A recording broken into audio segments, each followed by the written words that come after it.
Alors, on reprend nos travaux. Bonjour, madame. Bonjour. Bienvenue parmi nous. Alors, je vous invite à vous présenter et à commencer votre exposé d'une durée de 10 minutes.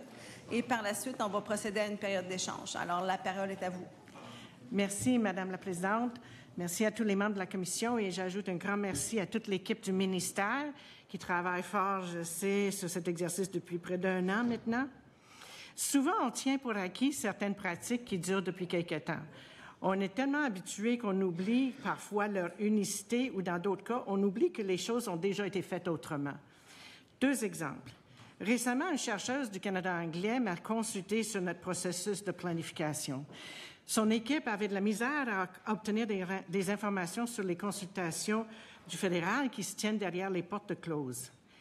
En lui décrivant notre façon de faire, je me suis rendu compte à quel point elle est remarquable. Depuis 40 ans, le gouvernement du Québec présente toutes les 2 ou 3 ou 4 ans ses orientations en immigration à l'Assemblée nationale et invite des commentaires, même critiques. Toutes les parties prenantes peuvent participer par écrit, plusieurs en personne et même le public par le questionnaire en ligne. C'est un processus constructif et civil et unique au monde à ma connaissance qui illustre bien l'originalité québécoise.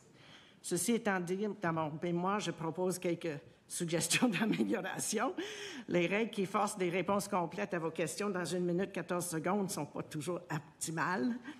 Il faut toujours aussi garder en tête que tous les volets de la politique d'immigration touchent profondément les vies des êtres humains au moment où ils prennent la décision la plus importante de leur vie. Il s'agit d'un domaine aussi humain et aussi polarisant que l'aide médicale à mourir. Il mérite la même approche transpartisane pour arriver à un consensus social. Une autre pratique qu'on semble tenir pour acquis est le système d'immigration en 2 étapes. Quelqu'un arrive avec un permis temporaire et obtient la résidence permanente plus tard. Mais cette façon de faire est relativement récente. Jusqu'au début des années 2000, toutes les personnes qui souhaitaient s'établir au Québec ou au Canada devaient présenter leur demande à partir de l'étranger. Mais à peu près 20 ans, cette exigence a été éliminée, ouvrant la porte à une immigration en 2 étapes. Il a commencé surtout avec des permis d'études et la fausse bonne idée qu'un projet éducatif, en devenant plutôt un projet d'immigration, aurait des effets économiques extraordinaires, tant sur le plan commercial que sur le PIB. Les provinces ont embarqué parce que les étudiants étrangers devenaient une façon de financer l'éducation postsecondaire et une source de main-d'œuvre captive à bas salaire. Avec le temps, les permis de travail temporaires se sont ajoutés au mix. En même temps, avant l'arrivée de ce système ARIMA, le traitement des demandes d'immigration permanent était souvent très long parce qu'on traitait chacune des demandes reçues en ordre chronologique. Une demande de permis d'études ou de travail dans le temps pouvait être plus rapide parce que la grille de sélection, incluant des conditions linguistiques et des critères de capital humain, ne s'applique pas à ces permis, ce qui est problématique tant sur le plan économique que linguistique. De plus, beaucoup d'efforts ont été mis en place pour encourager l'immigration temporaire. Au Québec, le recrutement à l'étranger a tourné vers l'immigration temporaire. À tous les niveaux, au gouvernement, le MIFI, le ministère de la Santé, mais aussi les agences de recrutement privées, les établissements postsecondaires, les employeurs eux-mêmes font tous de recrutement d'immigration temporaire, pour ne pas mentionner les filières criminelles, les passeurs et les faux consultants et avocats. Et l'appât est toujours le même. La résidence permanente est à votre portée. En 2009, on a rouvert des bureaux régionaux du MEFI, mais plutôt que d'offrir des services d'accueil et d'intégration, on aide les entreprises à naviguer le labyrinthe des EIMT et des permis de travail temporaires. Les 2 gouvernements ont lancé les programmes accélérés vers la résidence permanente pour les temporaires, comme l'expérience canadienne québécoise. Le fédéral a créé des permis de travail post-diplôme pour faciliter le chemin des étudiants étrangers vers la résidence permanente, ainsi que les permis de travail pour les conjoints des étudiants et des travailleurs spécialisés. On a ouvert les portes à des familles entières sur la base d'une personne avec un permis de travail avec une date d'expiration. Plusieurs permis sont renouvelables. Tous les signaux envoyés étaient dans le sens que si tu arrivais au Québec ou au Canada avec un permis temporaire, ce n'était qu'une question de temps que tu obtiendrais la résidence permanente. Et tous ces efforts ont été mis en place avec aucun plafond sur le nombre de permis ou, dans le cas du Québec, de CAQ qui seraient délivrés. Les besoins des établissements d'enseignement et des employeurs dictaient le nombre sans qu'on les oblige à s'assurer qu'il y aurait du logement ou des services de base disponibles. Dans les 2 programmes temporaires où le gouvernement du Québec intervient, les hausses ont été aussi exagérées qu'ailleurs au Canada. Le programme où le Québec n'intervient pas, le PMI, est devenu un fourre-tout de plus de 113 différents permis, dont un très grand nombre sont ad hoc, créés sans aucune consultation, par décret ministériel, souvent appelés des politiques d'intérêt public. Le résultat, une catastrophe.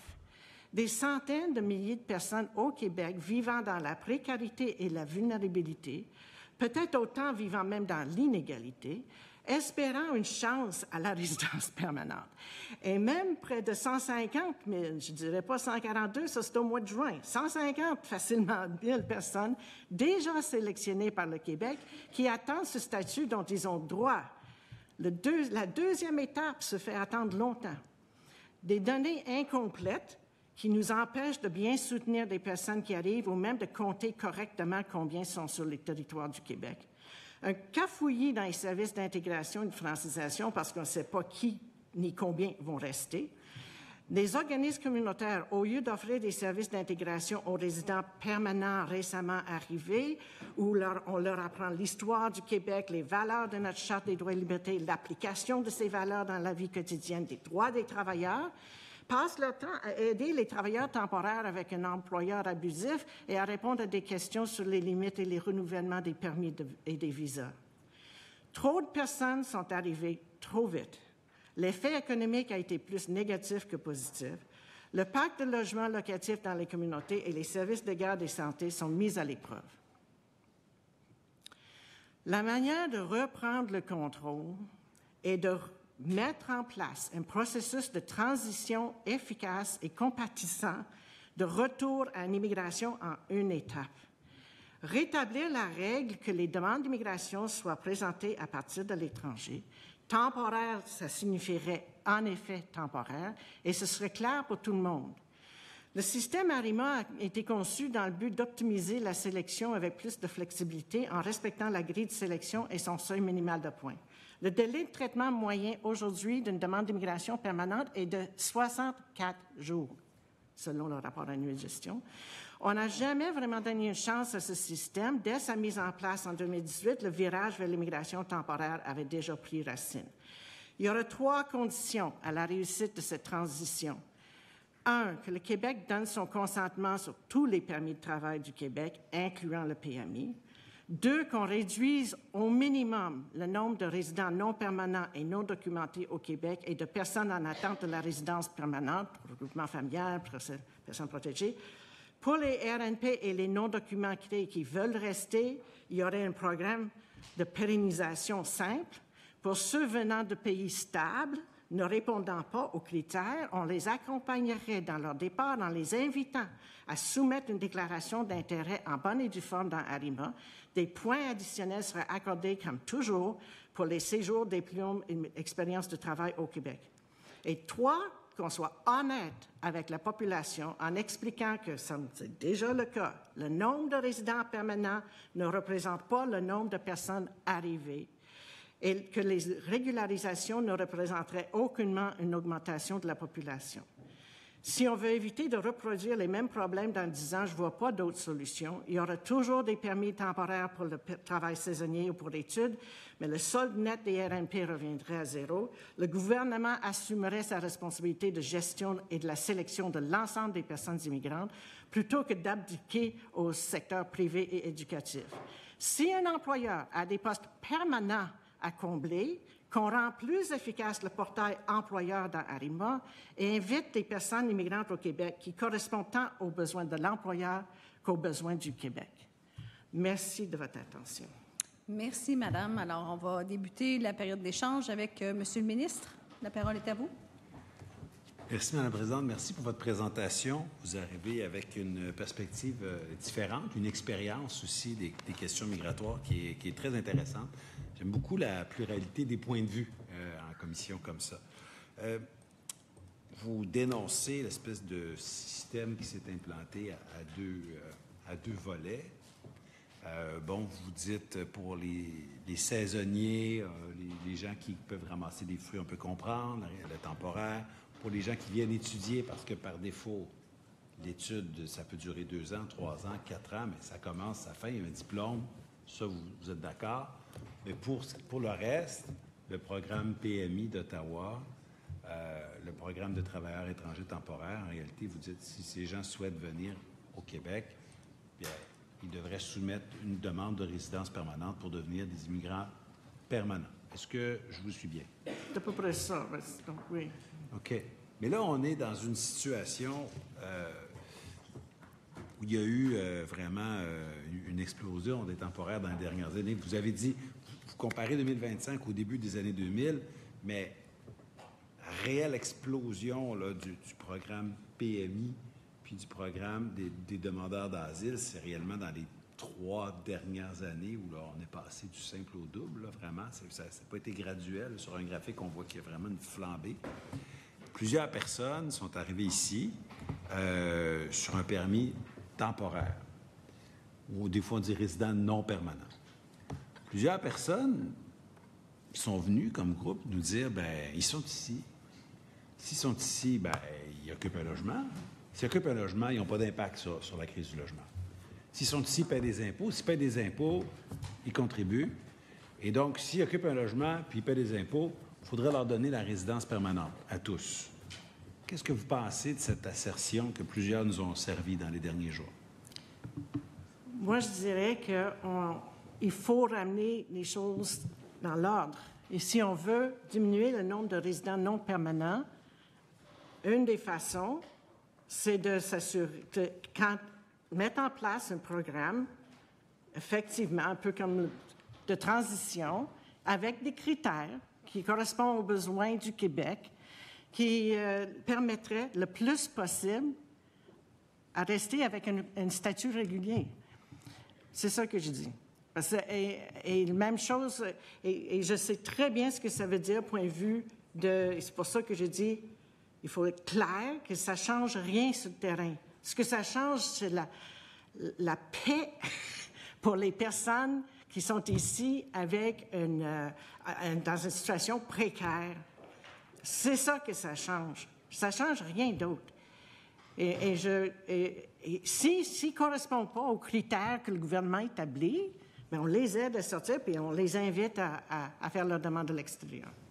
L'orientation 4 qu'on propose, ça ressemble, je pense, à ce que vous dites, à accroître la part des personnes immigrantes permanentes déjà présentes au Québec, afin qu'elles représentent le plus possible, on dit minimum 63-66% des admissions. Dans le fond, c'est de piger d'abord sur les gens qui sont déjà sur le territoire québécois. Vous dites, ça ne change rien, cette personne est déjà là, elle change de statut et elle devient permanente. Mais pensez-vous qu'on a l'espèce d'obligation morale de renouveler les permis temporaires à l'infini? Une personne qui est ici, qui a un permis temporaire, est-ce qu'on devrait, par défaut, si elle demande de rester,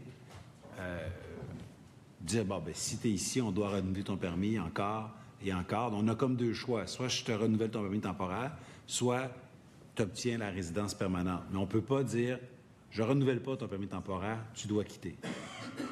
Oui, on peut dire ça. Mais l'obligation morale vient dans le fait qu'on a invité tout ce monde-là ici. Et avec que le gouvernement le veuille ou non, il y a des pages encore sur Internet aux étudiants étrangers, comment rester au Québec. Et que le message est envoyé. Et il passe d'un permis à l'autre, d'une sorte. Ça fait que moi, je pense qu'on a une obligation morale, mais ça ne veut pas dire que tout le monde. On établit des critères. S'ils sont dans les postes trop à bas salaire, on sait que c'est pas nécessairement positif ni pour eux autres ni pour le Québec. Il y a des critères à établir, mais je dis qu'il faut reconnaître et il faut... oui, c'est ça que... Oui, je vais arrêter là, monsieur. Ça va. On instaure la notion que, justement, des gens qui sont sous un permis temporaire, par exemple les travailleurs étrangers temporaires, mais qui sont ici suffisamment longtemps, qui sont ici pendant 3 ans et qui veulent renouveler encore pour être ici de 4e, 5e, 6e, 7e année, il faudrait au minimum qu'il y ait un niveau 4 d'exigence de français. Certains nous disent c'est trop. C'est trop exigeant d'exiger un niveau 4 après 3 ans. C'est quoi votre analyse? Moi, je dis que les conditions linguistiques devraient être sur le premier permis. Si quelqu'un, après 3 ans, on peut dire que ce n'est pas un emploi temporaire. On le renouvelle après 3 ans, ce n'est pas un emploi temporaire dans ma tête. Ça fait que de dire, et en plus, c'est facile pour l'employeur de juste laisser le gars partir et faire venir un autre avec un premier permis qui n'a pas de conditions linguistiques. Donc, je ne vois pas la pertinence de ce geste-là, personnellement. Bien, je suis d'accord qu'après plus de 3 ans, ça peut être un statut qui est temporaire parce que la personne renouvelle pour 1 an. On sait très bien que ça va terminer, par exemple. Mais la personne est ici, en tout cas, de manière durable. Je ne dirais pas de manière permanente, parce qu'on peut être ici 9 ans et repartir. Ce n'est pas permanent, mais c'est quand même durable. L'idée, par contre, de dire qu'au minimum, si tu veux rester ici une 4e année, une 5e année, une 6e année, tu dois apprendre le français au moins jusqu'au niveau 4. Je pense qu'il y a là quand même un facteur incitatif assez grand sur le marché des employeurs. Parce que jusqu'à aujourd'hui, ils nous disent que ça coûte plus que 10 000 faire venir ce travailleur-là. On veut le garder, nous disent-ils. On veut le garder. Puis plus ça fait d'années qu'il est ici, plus il est compétent, meilleur c'est un employé. On veut vraiment le garder. Pensez-vous pas que si on dit aux employeurs, vous dépensez 10 000, 12 000, 15 000 faire venir quelqu'un, vous investissez dans la formation, il va être ici 3 ans, vous ne voulez pas perdre votre remise autant en capital humain qu'en dollars, vous avez tout intérêt à aider sa francisation plutôt que de repartir à zéro, repayer pour faire venir une personne nouvelle, autant financièrement qu'en temps. Il me semble que les employeurs vont être grandement incités à participer à cette francisation-là pour ne pas perdre leur mise. Moi, je pense que si les employeurs veulent franciser leurs employés, ils peuvent le faire. Et je pense que si quelqu'un veut venir, il devrait avoir une condition linguistique avant de venir. Et je pense qu'un poste temporaire devrait être temporaire. Ça fait que accorder des renouvellements et des renouvellements, ça va à l'encontre même du sens du PTET, qui est censé être un dernier recours pour des postes à période déterminée. Merci beaucoup. Donc, on poursuit l'échange avec l'opposition officielle, le député d'Acadie. Merci, Monsieur le Président. Madame Nex, bonjour. Merci pour votre témoignage, votre expérience, votre mémoire. J'aimerais aborder une question avec vous. Vous venez d'y faire référence. Vous avez parlé d'une obligation morale. Et dans votre mémoire, à la page 5 en haut, vous dites « Il est critique que les règles, là on parle de règles d'immigration bien sûr, soient claires, transparentes, simples et équitables. » Moi, dans les dernières semaines, j'ai reçu beaucoup d'appels dans mon bureau de circonscription, des gens qui sont arrivés ici, qui se sont engagés dans le processus du PEC qui amène vers la résidence permanente et qui, là, sont découragés parce que le PEC a été suspendu. Je comprends qu'il n'y a pas eu de consultation avant la suspension. Je l'ai lu dans le décret le matin où c'est arrivé. Là, les gens ne savent plus quoi faire. Pourtant, quand ils sont venus ici, on leur avait dit, écoutez, vous pourrez avoir accès à la résidence permanente éventuellement. Il y a des programmes pour ça. Est-ce que le gouvernement de la CAQ a rompu son obligation morale avec des gens qui sont ici? Moi, je trouve que si on met une carotte devant les gens et que ce soit, comme j'ai dit dans ma présentation, c'est pas que le gouvernement. Le PEC est un exemple de comment on a laissé entendre à des gens qui venaient avec un permis temporaire qu'ils pourraient rester. Il y aurait un chemin vers la permanence.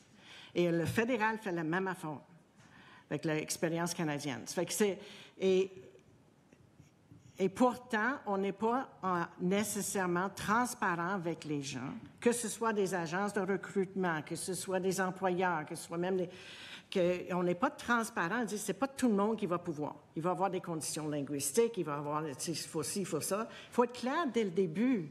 La transparence est critique pour la population du Québec autant que pour les gens qui arrivent. Je vous remercie. On parle des temporaires, puis on voit dans les différents nombres d'admissions que ça augmente. On parle beaucoup du PMI, mais le gouvernement de la CAQ n'a pas contribué à faire venir beaucoup de temporaires sur notre territoire? Est-ce que c'est juste le fédéral? Non, absolument. Il n'y avait pas de... il n'y a jamais eu de plafond sur le nombre de CAQ qui serait accordé. Le gouvernement du Québec? Oui. Fait qu'après, quand le gouvernement... PTET puis les études. C'est ça. Fait qu'après, quand le gouvernement du Québec nous dit qu'il y en a trop, ben les CAQ, ils les comptent pas quand ils les émettent. Excusez-moi? Bien, c'est-à-dire que s'il y en a trop, les CAQ, là, le gouvernement, il les compte pas. Fait qu'à un moment donné, ils se disent pas hey, on s'en va, il y en a trop, on en émet, on n'arrête pas. Après ça, les gens viennent ici, puis là, ils se font dire mais là, il y en a beaucoup trop. Bien, écoutez, obligation morale à nouveau, ces pauvres gens-là sont venus ici. C'est pas de leur faute. Le fédéral ne peut pas donner un permis de travail au Québec, dans le PTET, s'il n'y a pas de CAQ. Mais voilà. Même chose pour le permis d'études. Voilà. Mais il y a beaucoup de permis d'études, des gens qui ont un CAQ d'études, qui sont refusés. Donc, on est généreux on a été généreux avec les CAQ. Merci. Vous avez parlé aussi du PMI, de le récupérer. En fait, moi, j'ai pris une position publique pour l'opposition officielle il y a fait plus d'un an, de dire, écoutez, le gouvernement, vous voulez contrôler votre immigration temporaire, bien, récupérer le PMI, mais ils ne le font pas. Est-ce qu'il y a une raison? Pourquoi est-ce qu'on ne pourrait pas le récupérer en vertu de l'entente Québec-Canada? Il me semble que c'est possible. Moi, je pense que le Québec peut être assez courageux d'ajouter le PMI dans la liste des permis qui exigent le consentement, en ajoutant dans l'article 12, quelque chose, des exemptions. On n'a pas peut-être besoin de donner un consentement sur un permis qui fait partie d'un accord international. Donc, soyons courageux. Puis s'il y en a qui manquent de courage, mais il y en a d'autres qui devront reprendre le bâton du pèlerin. Je vous remercie, madame. Merci beaucoup. Je n'ai pas d'autres questions. Vous êtes vraiment dans le temps, monsieur le député de l'Acadie. On poursuit avec le député de Saint-Henri-Sainte-Anne, deuxième groupe d'opposition. La parole est à vous. Merci, Mme Meggs. Merci aussi de nous partager votre grande expérience au ministère directement. Je note pour la commission votre livre que j'ai lu avec attention, là, L'immigration au Québec, comment peut-on faire mieux? Très intéressant bouquin. Vous étiez au MIFI longtemps. Là, avec le scénario à 25 000, il y aurait 5 000 places pour la réunification familiale. 5 000 places avec un backlog de 40 000 au minimum. Ça fait 8 ans. 8 ans de délai avant l'obtention de la résidence permanente. Du temps que vous étiez au MIFI, avez-vous déjà vu ça, un programme de réunification familiale qui prend 8 ans à donner la résidence permanente? Pour être honnête, on ne savait pas vraiment à quel moment les gens recevaient leur résidence permanente. C'est un autre problème, là, parce qu'on ne contrôle pas tout. Mais il est évident que si on continue à signer des ententes de parrainage, c'est ce qu'on fait, et on donne les CSQ, mais on n'augmente pas les seuils de cette catégorie en conséquence, il va y avoir un problème. Et c'est ça qu'on veut. Le groupe avant vous nous disait 57 ans pour les réfugiés reconnus. Avez-vous déjà vu ça, vous? Moi, on a parlé beaucoup ce matin de l'obligation morale. Et moi, j'aurais voulu voir peut-être des seuils hors quota, comme on dit, comme on a fait avec les investisseurs, là, les riches, là, on l'a permis, mais pour les familles, je ne comprends pas tellement. Je l'ai déjà écrit, je dis rien de nouveau ici. Merci, Mme Meggs, pour votre contribution. Merci beaucoup. Merci beaucoup. On poursuit avec le député d'Arthabasca. Merci, M. le Président. Merci pour votre présentation. J'aurais une question pour vous. Sur la recommandation 10, vous dites « Examiner la pertinence de délivrer un permis de travail du Québec ». Qu'est-ce qui nous empêche actuellement au Québec de donner ce permis de travail-là? D'après les experts avec qui j'ai parlé, ce qui manque, c'est la législation québécoise pour le faire, ou réglementaire. Ce serait lié au permis de séjour du fédéral, mais il n'y a rien qui empêche une province d'émettre un permis de Donc, travail. le gouvernement pourrait unilatéralement offrir un permis de travail puis s'assurer que les gens qui attendent là, puissent quand même contribuer. Oui, c'est pas sûr que c'est un gros problème en ce moment, mais c'est dans le temps qu'on attendait longtemps pour les demandeurs d'asile, on s'est dit, bien, tu sais, qu'on les offre, ce serait enlever un peu de chevauchement avec le fédéral aussi. Ce serait une suggestion qu'on pourrait faire au gouvernement du Québec actuel. Merci beaucoup. Merci beaucoup, Monsieur le député. Alors, je vous remercie de votre contribution aux travaux. La commission suspend ses travaux jusqu'à 14 heures.